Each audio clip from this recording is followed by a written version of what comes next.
Baik, lihat bagaimana caranya ini ain itu tersebar. Ini ain, saya nyebutkan ini ain versi saya. Nanti mungkin kalau dalam versi Ruqyah mungkin lain lagi ain itu. Tapi ini saya sebutnya ain aja biar gampang. Ketika misalnya,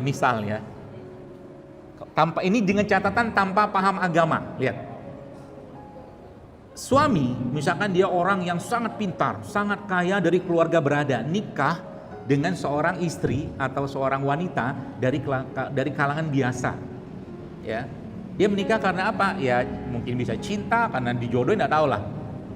Lalu tanpa sadar misalkan sang suami itu dalam hatinya bergumam, atau mungkin dalam hatinya ketika suatu waktu ada masalah sama sang istri, dia keluar, dasar kau ini, dari orang kampung misalkan itu. Lihat, kalimat-kalimat seperti itu terlempar kan, ya, ke dalam jiwa sang istri. Oke? Kalau istrinya nggak kuat iman, atau kalau suaminya paham, dia tidak akan, namanya juga manusia, kadang-kadang kan terlempar kalimat tadi. Kalau dia nggak keluar atau mungkin tanpa sadar keluar, terus tiba-tiba itu tertelan tanda kutip oleh sang istri tadi, maka nempel dia, nempel di jiwanya, nempel di hatinya.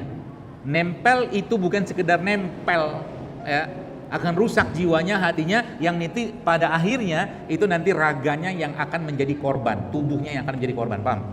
Apa yang akan menjadi korban nggak tahu kita. Yang jelas sebagian besar itu nanti kaitannya dengan apa? Dengan harga diri misalkan. Harga diri itu nanti kaitannya apa? Dengan ginjal salah satunya.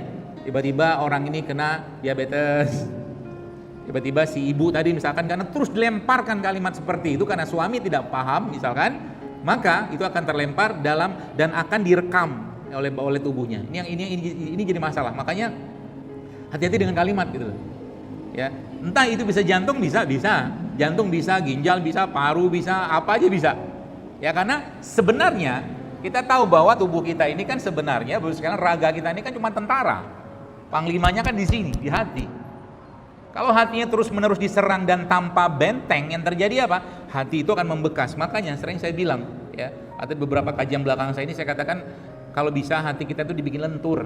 Jadi ada kalimat-kalimat yang mengejek, menghina segala macam, misalkan gitu kan, dia mental balik ke yang lempar.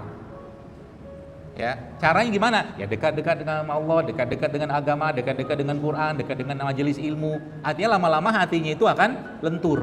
Jadi kalau ada kalimat-kalimat begitu keluar, mental lagi ke yang ngomong.